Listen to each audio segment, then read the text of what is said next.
Pero kung bago ka pa lang sa aking channel, paki-like, share, and click the subscribe button and the notification bell para lagi kayong updated sa mga parating ko pang uploads.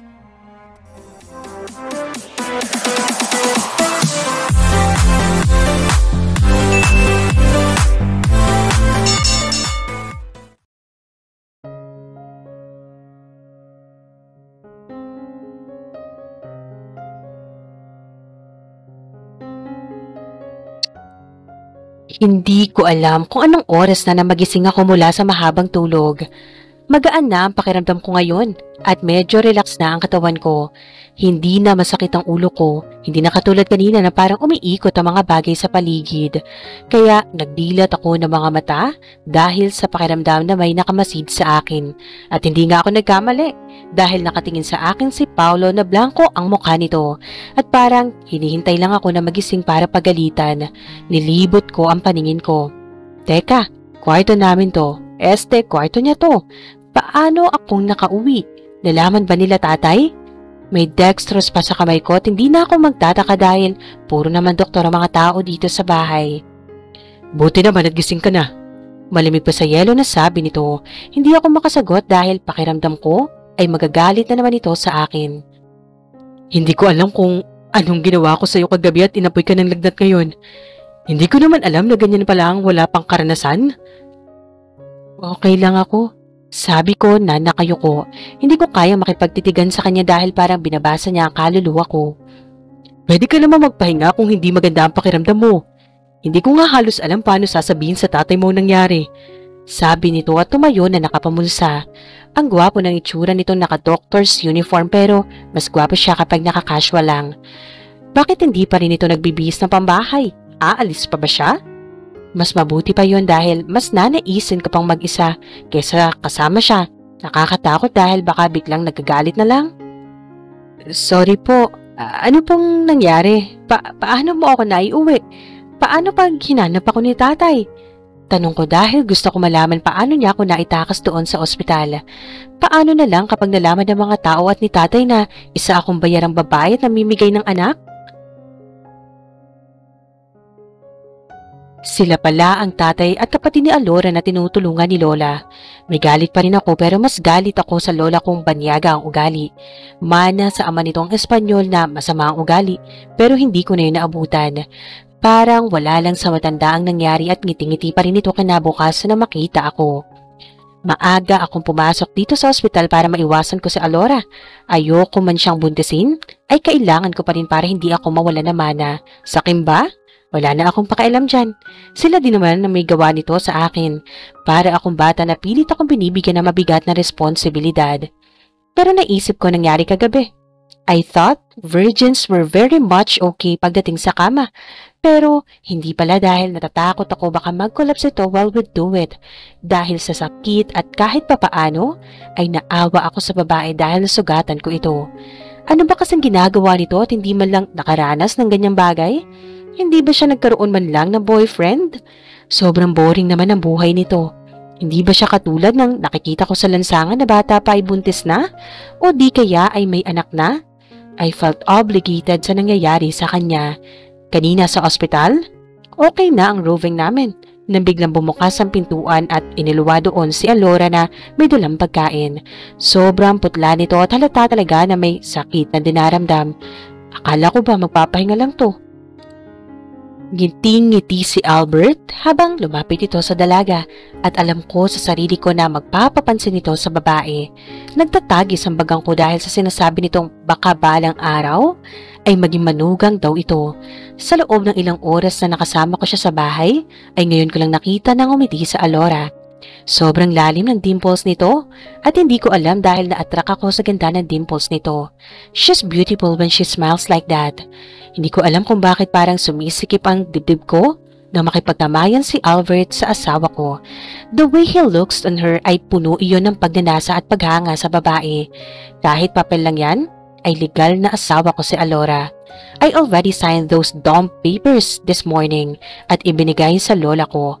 Kahit naiinis ako ngayon, ay hindi ko rin naman kayang talikuran si Alora dahil sa ginawa ko kagabi, lalo na sa mga pasa nito sa dibdib nito. Napatitig ako sa maliit nitong mukha. Maayos ang mahabang buhok nito na hanggang baywang. Plain black t-shirt at pantalon at sandals lang ang suot nito. I find her cute sa ayos nito. Sobrang simple at walang arte sa katawan. Bakit parang nag-transform siya? Napatingin ako sa ama at kapatid nito. Pareho nga sila ng pangangatawan ng ama at kapatid nito ng mga payatin. Walang makain minsan. Naawa ako sa isiping nasa tabi sila ng kalsada. Nakaranas ng tulog at isang asawa ko na nakaranas ng buhay sa lansangan. Sa isiping baka magkaanak kami ni Alora, ay hindi ko yata makakayang isipin na tutulog din ang anak namin sa tabi ng kalsada na walang laman ng tiyan. Of course, hindi ako papayag diyan. Kahit na aalis na si Alora ay hindi ko ito papayagan na magbalik sa lansangan.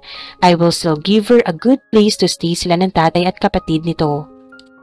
Pero ang pamilya ni Alora, hindi nila alam na pumasok ang dalaga bilang surrogate mother para makalaya si tatay sa kulungan at para mapa-ospital ang kapatid nitong nagdedeliryo. Baby maker, surrogate wife. Alam ko na kung bakit pumayag itong maging baby maker. Sobrang laki ng pagsubok nito sa buhay pero ako ba talaga naisipan ng tadhana? I can help, but I can't love. No way I can love her. Mapagmahal siyang anak at maalalahin din sa ama at sa kapatid nito. And obviously, too good to be true for me. Too young to have that kind of responsibility and sad to say, she did it. Mahimbing ang tulog nito matapos ko siyang pakainin ng hapunan. Binabantayan ko lang siya at gusto kong iparamdam sa kanya na may nag-aalaga din sa kanya. Not as a husband, but as a doctor, I think. At sigurado akong mapagmahal din siyang ina sa magiging anak namin. Pero hindi ako papayag na magkaroon siya ng pagmamahal sa magiging anak ko dahil hindi ko siya kayang mahalin at hindi ko rin siya matatagalan sa poder ko. Gusto ko lang siyang alagaan sa ngayon at makilala ng husto. Nothing's wrong to befriend her. She'll become a mother of my child sooner. Earlier sa ospital. How is she? Tanong ni Mama nang pumunta kami sa office ng lucky friend ko, which just happened to be Anna, my one and only friend. She wasn't raped, but she experienced a major cut in her hymenal caruncle. She's just having sex with a bulky penis, kaya siya dinugo until now. Dinudugo pa rin siya. Wala ba siyang kasama? She's my friend. Nasa itaas ang tatay at kapatid niya parehong na-admit. Baka maubusan siya ng dugo. What should I do? Anna! Sagot ko kaagad, pero lalong nagdududa sa akin si Annabel. Sigurado kang hindi mo penis ang pumasok dito, Paolo? This woman, walang preno pa rin kahit babae. Of course not. Yang bibig mo ha? Kaya nga hindi ka type ni Nick dahil ganyan ka eh. Sabi ko sa kanya pero hindi ito nakinig. Kaya lumabas ako at naghintay lang dito sa labas. Paano ko ba maiuuwi sa Alora? Maya-maya ay lumabas na si Mama at hahanapan nito ng paraan para maiuwi sa Alora. Let her take some rest, Paolo. Hindi mo man lang dinahandahan kayong wala pa yung karanasan? Anong alam ko sa Virgin, Ma? It's all your fault. Gusto ko bigyan ko na kayo kaagad ng apo para matahimik na kayo tigilan ako. No, dadalhin ko pa uwi sa Alora ngayon din. Sabi ko sa ina ko pero kinurot lang ako sa gilid. This life is so insane. Nakakainis na ang mga tao sa bahay. Mahaba-habang oras din ang tulog nito dito sa kwarto ko. Gumalaw ito palatanda ang gising na. Mabuti naman at gising ka na. Sabi ko pero hindi sumagot at nakayuko lang ito. Nahihiya ba siya kapag kaming dalawa lang? I smirk. Yung moves na yan ay alam ko na yan. Lumang tugtugin kumbaga. Kanina sa ospital, paglabas ni Ana mula sa kwarto ni Alora, ay kinuha ko ang natutulog na babae. Sobra niyang gaan na parang grade 1 lang yata ang timbang sa sobra niyang light. She seriously needs to eat healthy foods from now on. Pagkatapos ng pag-uusap namin ni Alora, ay dumating si Lola mula sa ballroom dancing nito. Kaya lumabas ako at pumuntang senaryo. At doon na ako uuwi sa ospital. May mga damit ako doon. Hindi ko na uulitin ang ginawa ko kay Alora at baka duguin na naman ito. Once is enough. No to self. Never go virgins. My so-called wife is enough. Ngayon, lilimagin ko na lang ang sarili ko sa mga babaeng sexy at wild. Days passed at isang beses lang tumawag sa akin si Lola at tinanong kung bakit hindi na ako umuwi. I just answered her honestly na hindi muna ako uuwi. I already did what she told me to do. Nasa kanya na yon kung hindi pa rin ito magbubuntis. Galit na galit sa akin si Lola and forbid me to come home para makita ang manok nito. What a manipulating and cunning old woman. Paglabas ko mula sa silid ko, ay naabutan ko si Trevor. "You're here! Anong pakay mo?" Tanong ko. Bihira lang yan mapunta dito. "Nothing. I am just so happy today." Masayang sabi nito. "Why?" I lazily asked at isinuot ang coat ko para sa robing. "Nothing. I just fell in love." "With whom?" "Secret," sabi nito na nakatingin lang sa cellphone nito. "Then, what are you doing here?" Dumaan lang talaga ako. Pupunta ako sa Italy today. Lalaki ang mga mata ko. Tama. Si Camille, baka mag-propose na ito. "Proposal na ba yan?" Pero biglang naging ingot ang mukha nito at umiling-iling. Tumayo ito at sabay na kaming lumabas. "We're living together." He drops his bomb na parang nandidiri ako sa sinasabi niya. "Ha?" Napatingin ako sa tatlong tao na nasa escalator papuntang second floor. It's been days at napakabilis ng transformation nito. She's glowing at bagay sa babae ang suot nitong black halter dress at puting pantalon. Para itong tuta na nakasunod lang kay Lola, pero isa lang ang kinaiinisan ko ngayon. Tuwang-tuwa talaga si Albert habang nakabuntot sa asawa ko. At ano na naman ang pinagsasasabi nito at bakit ba pinapakita nila Laura yung mga dimples niya sa lalaking yan? Bakit ako? Kapag ako ang kasama niya, lagi lang siyang nakayuko at parang puppet. "Are you listening?" Pukaw sa akin ni Trevor. "No. Can you just go home at andito ang lola ko?" Yeah. Kanina ko pa sila nakita. Pabihirang Albert. "Girlfriend niya ba yan? Swerte naman ang loko." "What?" Napatingin ako sa kanya. Paano niya nasabing girlfriend ni Albert ang asawa ko? "Oo, look at him. Halata namang gustong-gusto niya ang babae the way he looks at her." Paano mo nasabi?" "Ganyan talaga kapag in love, pare. Gusto mo siyang nakitang nakangiti palagi.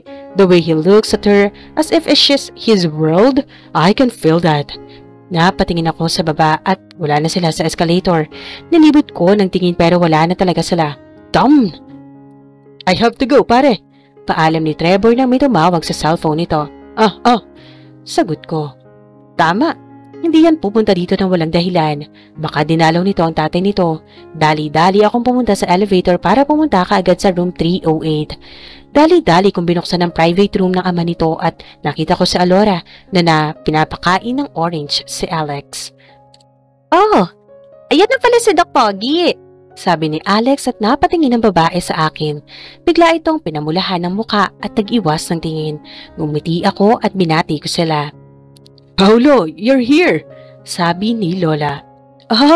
Madalas siyang dumalo sa amin dito, doktora, para dalhan kami ng mga makakain," sabi ni tatay.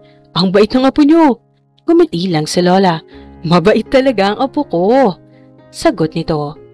"Tatay naman, dinadalhan din naman kita." Singit ni Albert at tumawa lang si tatay. "Salamat ng marami." "Lola, iatid ko kayo pauwi." "Really, Albert?" "Opo, off-duty na rin naman po ako." "Sure thing, iho. Ang bait talaga nitong batang to. Ang bait na magiging manugang mong Melchor. Kung si Albert ang magiging asawa ni Alora, baka next 2 years? Sabi ni Lola at kumuyom ang kamao ko. She is my wife at bakit niya dinidil sa ibang asawa ko? Nakakasiguro ba kayo sa pinagsasasabi niyo? Huwag niyo manipulahin ang buhay ni Alora dahil hindi yan biro. Sabi ko sa kanila at natahimik silang lahat. "Paolo, we're just joking, you know?" Defensive ang sagot ni Lola. "Well, it's not a good joke." Sabi ko at lumabas na ng silid. Ako ba yatang lumabas na masama dito? 4 na oras na ang nagdaan at gusto ko nang hilahin ng oras para uuwi na ako sa mansyon. Hindi ako uuwi dahil kay Alora ha? Wala na talaga akong damit at kailangan ko lang kumuha para may damit ako dito. Defensive ba? Hindi 6 o'clock sharp ay dinala ko ang bag na may maruruming damit at dali-daling lumabas ng ospital. I drove my car back to mansion and drive as fast as I can. Pagkaparada ay naabutan ko si Lola at ang private nurse para sa massage therapy nito. "Bakit ngayon ka lang umuwi?" Hindi ko siya sinagot at daling-dali akong umakyat sa kwarto ko. She's in front of the Alexi mirror at nagsusuklay ng buhok nito. Basa ito. Nagulat ito na makita ako tumiwas na naman ang mata. Alora. Kinabahan na naman ako na makita ko siya sa reflection ng salamin. Ilang araw din itong hindi umuwi dito sa mansyon. Wala itong salita na pumasok sa banyo para maligo. Bumaba muna ako para magtimpla ng gatas para kay Lola. Nakakahiya din siyempre kung hihintayin ko hanggang sa lumabas si Paolo. May disiplina din naman ako sa sarili ko. La, heto na po ang gatas niyo. Ang mahina kong inilapag ang baso ng gatas sa tabi. Thanks, Iha. Umupo ako sa tabi ni Lola habang nagkwentuhan muna kami. Inaamin ko, kahit nakakahiya kay Lola, ay dito na ako madalas inaabutan ng antok at nakakatulog sa kama nito gabi-gabi. Sobrang lungkot lang kasi sa kwarto ni Paolo. Hanggang sa hindi ko napansin ang oras at nilamon na ng kadiliman ng diwa ko. 1 week later. Nakauwi na sina tatay sa bagong bahay na bigay ni Lola Amanda dito sa probinsya. Tahimik dito at ito ang pangarap kong lugar para sa aming bagong panimula. Kami lang ni Lola Amanda ang nakakaalam sa lugar na to na malayong malayo sa Maynila. May munting pangkabuhayan para kay tatay na bigay din ni Lola Amanda. Labis-labis na rin ang tulong ni Lola pero hindi ko pa rin siya mabigyan ng kahilingan nito. Hindi pa rin ako buntis kahit gabi-gabi na may nangyayari sa amin ni Paolo. Sa tuwing makakatulog ako sa kwarto ni Lola, ay nagigising na lang ako na nasa kwarto na ako ni Paolo at hindi naman ito pinapalampas ang pagkakataon. Ngayon, na andito kami ay walang alam sina Paolo, Mama Gracia at Papa Jonas na sa lugar na to kami binilhan ng lupa at bahay ni Lola. Confidential daw sabi sa akin ni Lola at nire-respeto ko yun.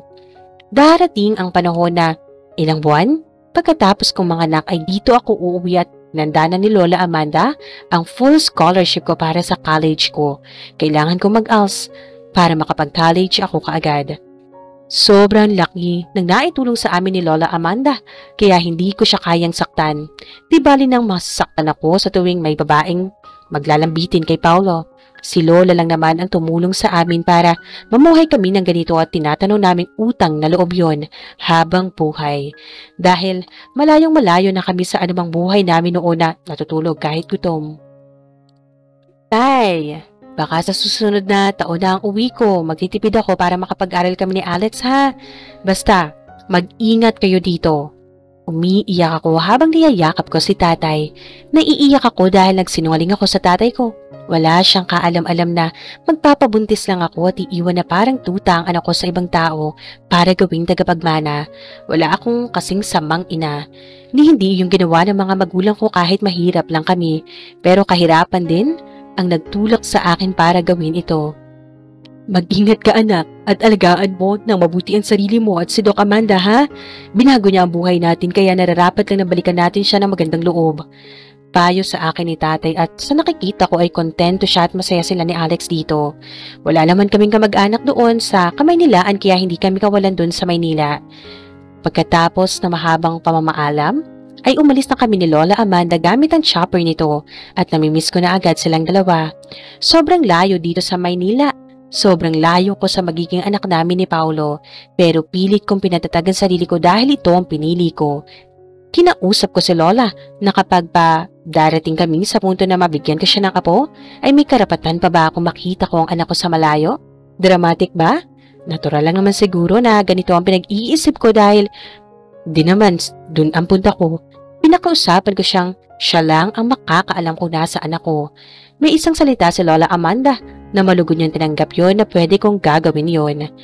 Sa Maynila, hindi ko pa masyadong kilala ang mga ugali ng mga kasama ko at nandun pa rin ang takot at pag-aalala.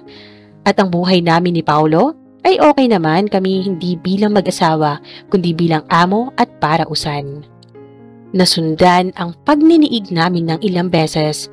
At least ngayon, kinakausap na niya ako na parang normal lang. Hindi katulad noon na palaging galit sa akin at kay Lola Amanda. Inaamin ko habang tumatagal ay palalim ng palalim ang nararamdaman ko sa binata at hindi ko mapigilan dahil kakaiba din ang kinikilos nito sa akin. Sweet siyang binata, nakikipag-usap na siya sa akin pagkatapos namin sa sexy time pero pinipigilan ko lang sarili ko dahil nakapangako na ako kay Lola.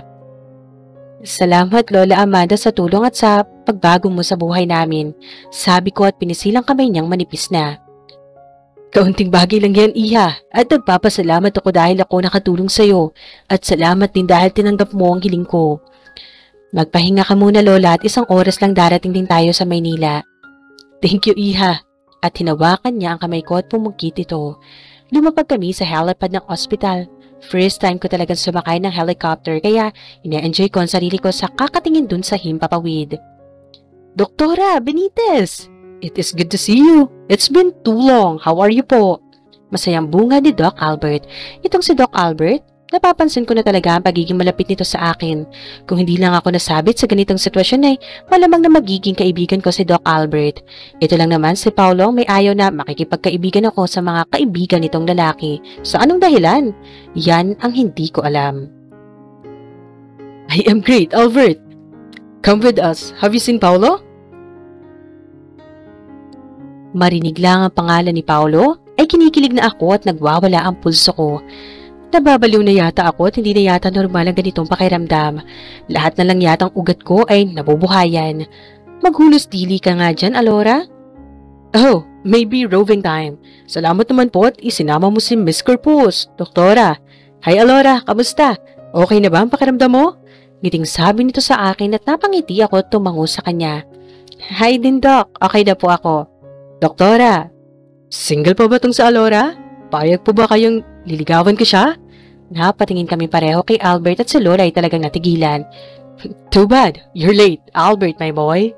Isang baritonong boses ang nagpapatigas ng buo kong katawan. Wala itong alam na galing kaming probinsya at kakauwi lang din namin. Pagkatapos nitong halikan sa pisngi si Lola Amanda, ay tinakasan yata ako ng dugo na bigla niya akong halikan sa labi. Sa harap ba naman mismo ni Lola Amanda at ni Doc Albert. Albert, meet my wife, mine. At para ako naiihi sa sobrang kilig dahil nasa bewang ko ang braso nito.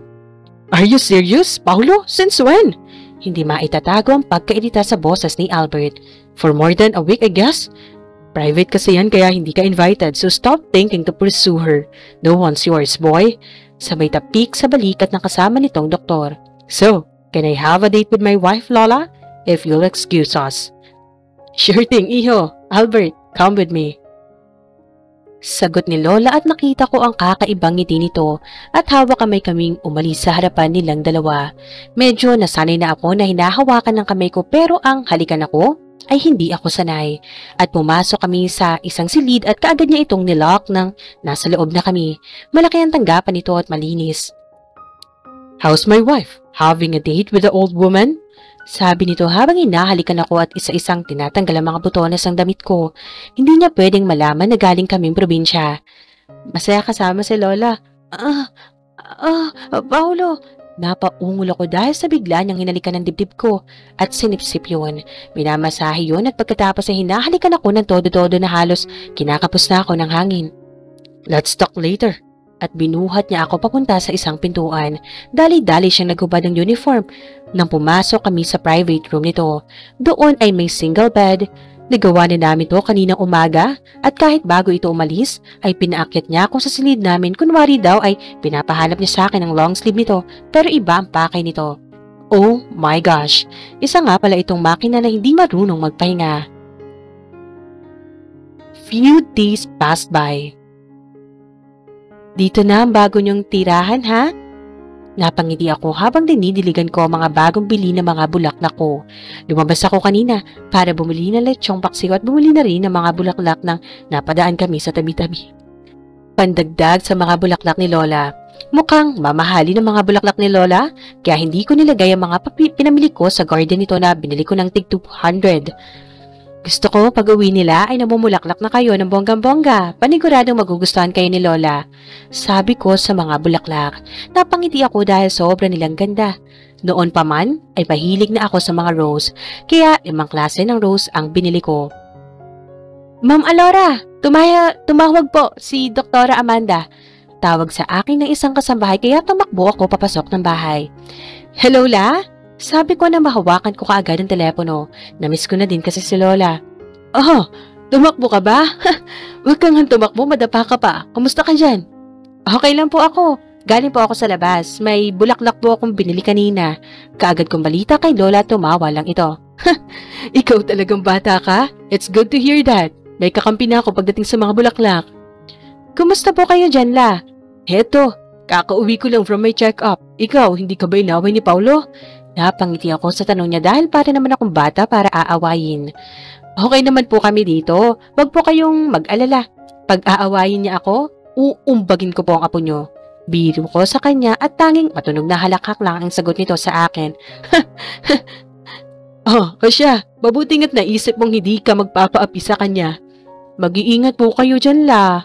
Of course, Iha, kumain ka na ba? Po.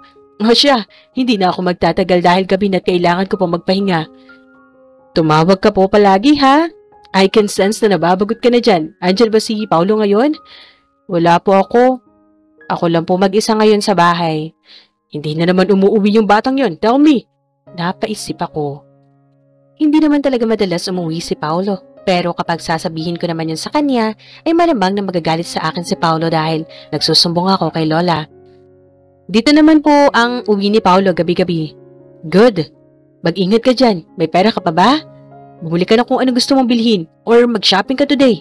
Don't worry, pag uwi ko may pupuntahan tayong lugar. Tsak na magagandahan ka. Excited na akong umuwi. Okay, Paula. Nakaka-excite nga po yung plano nyo. Hindi pa naman ako masyadong bored, La. Good night po dyan, La. Good night din.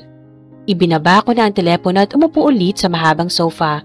Tumawag si Lola at binalita na tapos na ito sa regular check-up nito at excited na daw itong uuwi. Tumayo ako at pumunta sa kwarto at nagkulong. Ano bang gagawin ko dito? Inilibot ko ang paningin ko sa kabuuan ng silid ni Paulo. Ngayon ko lang napansin na sobrang boring ang kulay ng kwarto na kulay dark gray at light gray ang combination. Kinuha ko sa drawer ang isang papel na kanina ko pa iniisip basahin na paulit-ulit ang agreement namin ni Paulo na hawak-hawak ko. Matagal na itong binigay sa akin at palagi ko lang binabasa at hindi pa pinipirmahan. Minsan, naisip ko talaga na sobrang galit si Paulo sa akin at minsan ay napakaisip bata. Itong agreement na to, wala rin namang kwenta to dahil may kontrata naman kami ni Lola na aalis ako 1 buwan pagkatapos kong manganak. Pero nga lang, hindi pa ako nabubuntis. Para siyang hindi professional mag-isip at bigyan talaga ako ng ganitong piraso ng papel. Gusto niyang loyal ako sa kanya? Ibig kong sabihin na kasunduan namin na wala akong ka-third party. Sino naman na magkakagusto sa akin na walang pinag-aralan at parang walang maipagmamalaki sa buhay? Kahit pa sinong lalaki. Ay, gusto nila mga babaeng matalino at may ipagmamalaki sa buhay. Wala ngang kami pero may gusto ako sa kanya na hindi ko maisatinig. Siyempre, baka aatikihin siya sa puso kapag nalaman niyang crush ko siya. Ayoko namang mangyari ang ganun. Hindi naman siya mahirap magustuhan. Mayaman, guwapo, at halos nasa kanya na ang lahat. Napaka-perpekto na niya para sa akin. Sobra ko nang swerte dahil andito ako ngayon sa tabi niya. Kahit parang hagin lang ako nito ngayon dahil hindi na ito umuwi simula na nagpunta si Lola sa Amerika. Palagi namang out of town sina Mama Gracia at Papa Jonas dahil sa medical mission o di kaya ay voluntary mission nila at kahit ganito, hindi nila ako tinatratong alipin o hindi kapamilya. Maalalahaning ina si Mama Gracia at madalas din niya akong dalhan ng pasalubong kung uuwi na ito. Madalas ngang mamahaling damit at bagang dala nito. Panay din ang tawag nito at kinukumusta ako kahit nahihiya na ako sa kanya. Tinuring niya akong anak dahil noon pa man ay gusto nitong magkaroon ng anak na babae. Ngayon na umalis na naman sila para sa trabaho ay inaamin kong nababagot ako ngayon dito sa mansyon. Tanging dibangan ko lang ang pagtatanim ng mga bulaklak dahil hindi naman ako marunong magluto. Dahil hindi ako kinakaibigan ng mga katulong dito sa bahay. Narinig ko pang hindi raw ako makatao dahil ganito ang pinili ko. Kung hindi lang sana nagsisisigaw si Paulo noon, ay hindi nila malalaman na isa akong surrogate wife. Iniiwasan nila ako na parang may sakit akong nakakahawa at ako lang ang kadalasang naiiwan dahil nasa trabaho naman silang lahat. Isa pa, si Paulo na hindi talaga umuwi kapag hindi lasing.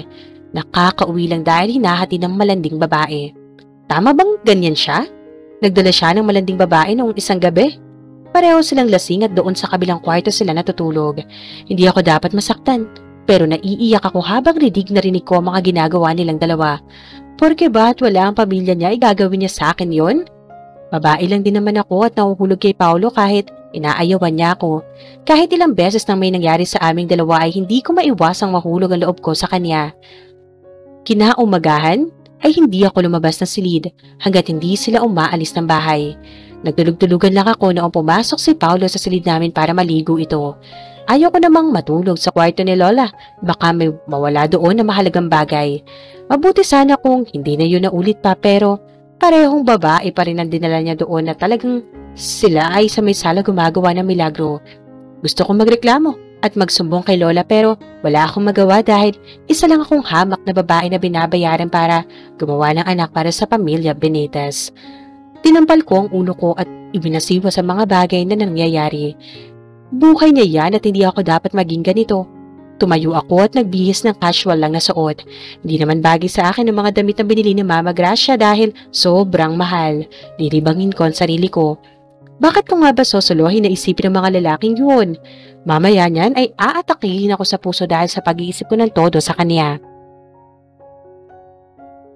Mabuti naman at hindi nagagalit ang sinasabi mong asawa, Paolo. Sa tuwing iuuwi ka, nakasama mo si Carla. Napaangat ang tingin ko kay Carlos na kasalukuyang nagmimix ng alak at tinignan ko ang babaeng nagpapakyut ngayon kay Carlos. Bakit naman siya magagalit? We made an agreement. Agreement? Para saan? Here's your drink, lovely lady. Sabi nito na ibinigay ang wine glass at sabay kindat sa babae. Ice cough. Ang landi talaga nito. She can claim to be my wife. Palpak nga yata si Lolo dahil hindi pa ito buntis. I should get rid of her soon. Sabi ko at tinungga ang baso ko. What if you can't? There's nothing I can do, Carlos. Pero sa ngayon, wag muna. Commander nito si Lola at kailangan ko mag-isip ng paraan para makuha ko ulit ang kalayaan ko. Bakit nga ba halos lahat sa atin ay may mga babaero? Napatawa ko sa tanong niya.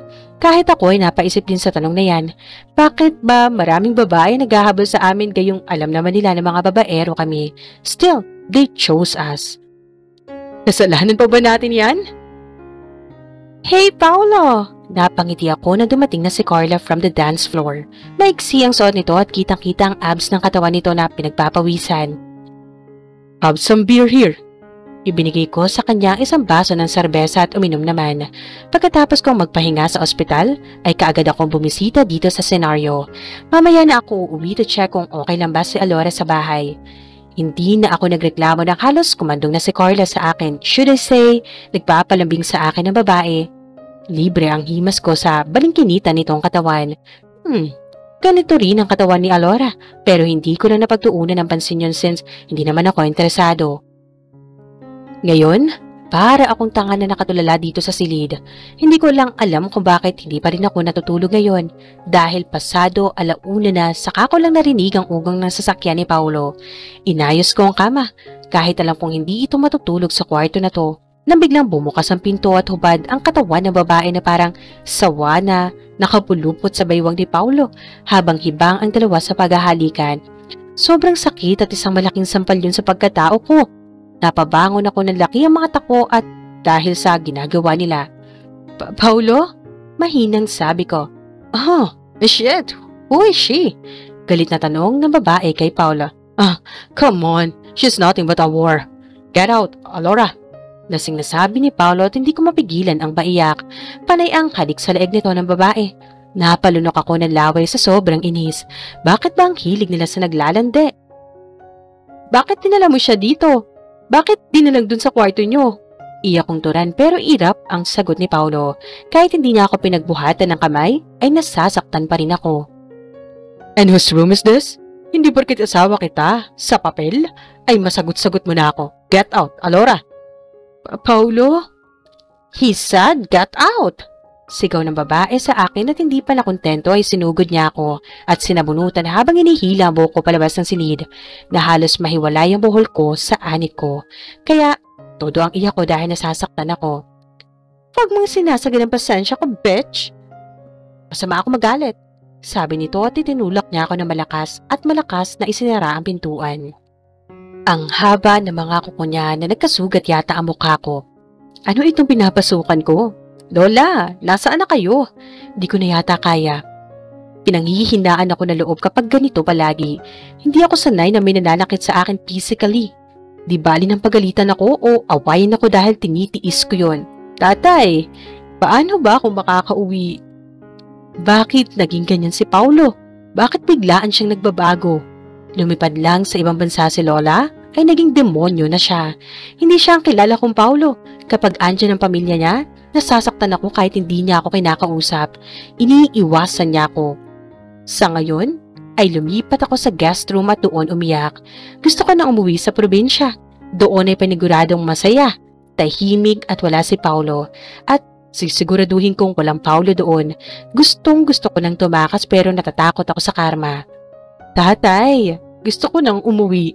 Kahit tayong tatlo lang ni Alex, ay masaya ako at sobrang miss ko na kayo. Naupo ako sa sofa. Naiinis ako sa sarili ko dahil hindi ko mapigilan ang pabugso-bugsong damdamin na nararamdaman ko ngayon sa binata. Bakit nga ba ako pumayag na ipakasal? Gusto lang naman ni Lola na legal ang baby. Pagkapanganak ko, at para saan pa at maghihiwalay din naman kami. Tiningnan ko ang langit na ngayon ay bahagya ng umaambon. Hanggang sa lumakas ang bagsak ng ulan. Napaiyak ako lalo dahil namiss ko na sina Tatay at Alex. Siguro ay masaya sila sa probinsya. Gusto ko nang umuwi pero hindi ko matatakasan si Lola Amanda kapag nagtangka akong maglayas. Hindi ko rin kaya yon. Kailangan ko pang suklian ang kabutihan ni Lola sa akin sa pamilya ko. Niyakap ko ang sarili ko at nahiga sa sofa. Ayaw kong isipin ng mga tao sa itaas dahil hindi ko naman sila kilala. Nasasaktan ako ngayon dahil hindi ko binantayan ang sarili ko na mahulog sa isang lalaking hindi para sa akin. Marami namang lalaki, bakit siya pa? Napapikit ako ng gusto dahil paulit-ulit na nag-replay sa utak ko ang nakita kong hubad na katawan ng babae habang malaya itong hinahalikan at niyayakap ni Paulo. Gayong ako ang legal na asawa at hindi ko nagawa yon ni hindi kami nagkatinginan kahit minsan. Gabayan sana ako ng Panginoon sa ganitong pagkakataon. Napapasubok ako ng husto. Sobrang hirap maging mahirap pero masaya ka naman sa pamilya mo. Ang pagiging mayaman? Hindi ko makita ang kasiyahan nila. Kanya-kanya sila ng alis at halos hindi na nagkikita. Kanya-kanya din ang kaligayahan. Ayaw ko ng ganitong pamilya. Hindi ko mapigilan ang hikbi na lumabas sa labi ko nang isipin ko sina Tatay at Alex. Gusto ko na silang makita para humingi ng tawad. Hanggang ngayon ay hindi ko pa sila matawagan dahil wala naman akong cellphone o kahit sila ay wala din. Nagising ako kinaumagahan na malakas pa rin ang ulan. Pero nagtaka ako dahil sa kama na ako natulog at nakakumot na ako. Baka di ko lang maalala na lumipat pala ako. Napapansin ko na sa sarili ko na bigla-bigla akong natutulog sa kama kung matutulog ako sa sofa. Napatingin ako sa salamin. Ayokong lumabas dahil namamagamat ako dahil sa mga kaek-ekan sa buhay kagabi. Nagmamasid ako sa bintana habang nababasa iyon sa ulan nang biglang bumukas ang pintuan at iniluwa dun ang babae.